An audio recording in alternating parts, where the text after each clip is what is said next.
Magandang araw mga kaibigan. Bigyan natin ng reaksyon ngayon tong dalawang post ni General Romeo V. Poques. Ito, yung unang post niya, kahapon na ipinost ito. 2028 Presidential Candidates. Romualdez, Magalong, Tulfo, Marcoleta. Winner, Captain Traore. Sabi ko, napaisip ako, sino ang Captain Traore? Yung apelyido, hindi naman apelyido ng Pilipino yung Traore. So, binasa ko ang mga comments.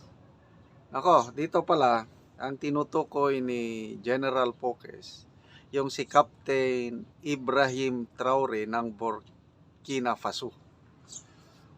May nangyari po sa Burkina Faso noong September 2022, nagkaroon ng military uprising or kudita ba? Nanalo ang military uprising sa pangunguna ni Captain Ibrahim Traore. Sinuportahan siya ng iba't ibang sektor ng society. Kaya siya ngayon ang military ruler o junta, yung junta government ng Burkina Faso, led itong si Captain Ibrahim Traore. So, medyo imagination lang ito ni General Poques. May nauna na siyang post ni General Poques. Sinasabi niya na pag hindi ma-aksyonan ang hinaing ng taong bayan, itong grabing corruption, yung kakulangan ng serbisyo, tumataas government services, tumataas ang presyo ng bilihin, baka darating ang panahon, sabi ni General Poques, na the military will have no other choice but to intervene. Kaya ito yung sinasabi niya, mangyayari ang Captain Traore ang mangulo sa bansa. But anyway, kay General Poques lang ito. To me, yung military adventurism, to me is a thing of the past. Hindi na parang malabo nang may mangyari kasi the Armed Forces of the Philippines has learned its lessons. Ako mismo na nakasama yung 1989 na kudita, walang magandang idudulot sa bansa ang military junta or military adventurism. Sana may panahon pa naman na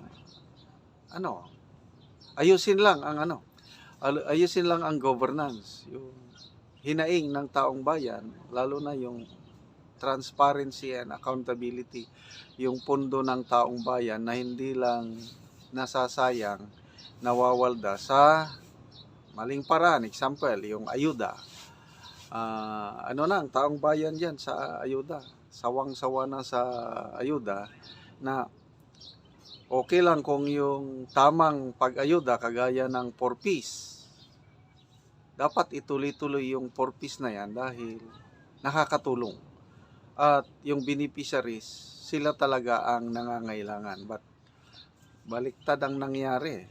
Kung sino ang dapat tulungan, yung ayuda na dapat tuloy-tuloy, yun pa naman ang binawasan nila ng budget, 50 billion for this year. So, yung mga ganon. Anong inuuna? AKAP, ayuda, AX, So, grabe, yung mga pasabog, revelasyon ni Mayor Magalong, dati 777 lang. 7 million na AX, 7 million na tupad, 7 million na AKAP, ibigay sa mga kongresista na makasama kay Speaker Romualdez. Ngayon, nadagdagan na 30. 30 million, ganun din. AKAP, TUPAD, AIX para sa mga mag-host ng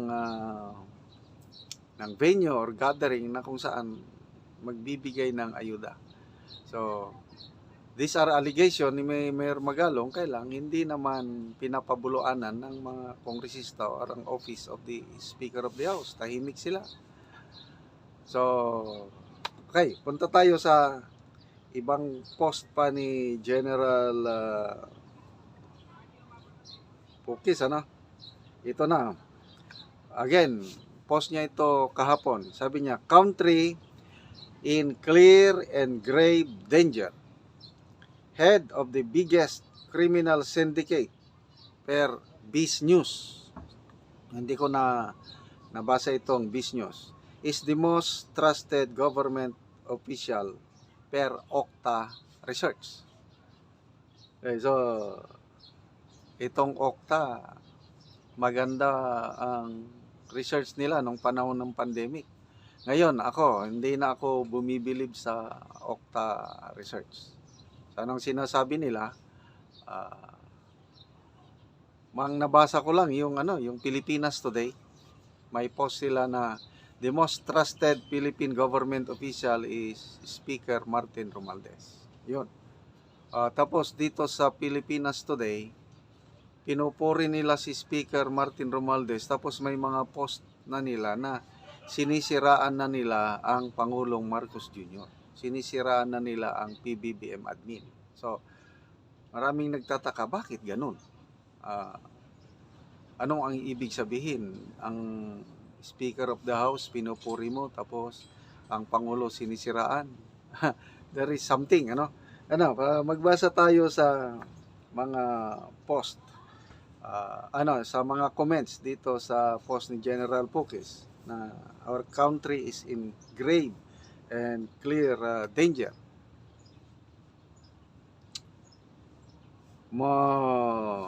Okay, so all comments.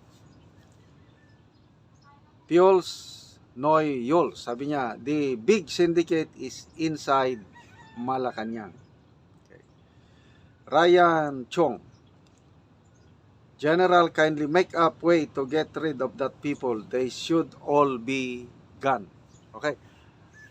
Paano mawawala itong mga corrupt officials? Nako, kung mapanood nyo, mapakinggan nyo ang interview kay Attorney Vic Rodriguez.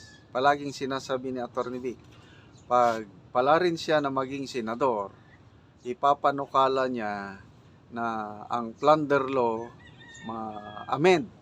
Instead na 50 billion and 50 million yung threshold ng plunder, ibababa niya ng 5 million lang. At ang parusa ng plunder, hindi yung pagkakulong lang, kundi death penalty. Nako, yung interview ng GMA7 kay Attorney Vic kahapon, sabi ng isang host is, nako, mauubos ang politiko natin yan pag ganyan na maibaba ang plunder ng 5 million lang, tapos death penalty mauubos, something like that. Anyway, so ito, si June Rinaldo Jr., sabi niya, kasama na si mayroon siyang binanggit na hindi ko na lang Donald and Daisy, Okta result? Question mark. So hindi naniniwala sa sa Okta. Lex Oli, the protector of syndicate is the highest official of the government. Okay. Francis Barot, sabi niya, who will stand against us? The powers that be. Carlos Molina, sabi niya, sad but true, General. Totoo, yung biggest syndicate. Angelito Borja Baro, sir, nakikita na ng sambayan ng Pilipino mga pinaggagawa nila at nagiging sitwasyon ng ating bansa kasalukuyan. Grabe. Okay. Simon Lose, ramdam na nila.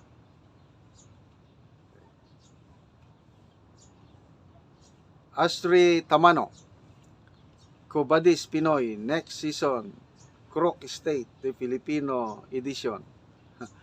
So, grabe, agree ba kayo na very sad state na ang kalagayan ng ating gobyerno ngayon? Dahil nga yung talamak na korupsyon, paano ito mawawala? Taong bayan lang makapagpasya ngayong eleksyon. So, wag nating ibenta ang ating mga boto. Ang botohan lang natin yung mga kandidato na uunahin ang taong bayan at hindi yung kanilang mga sarili. Kailan kung ang manalo, yung mga politicians pa rin na namimili ng boto, ang mga botante naman tanggap ng bayad sa kanilang boto at iboboto nila. Walang mangyayari sa ating bansa.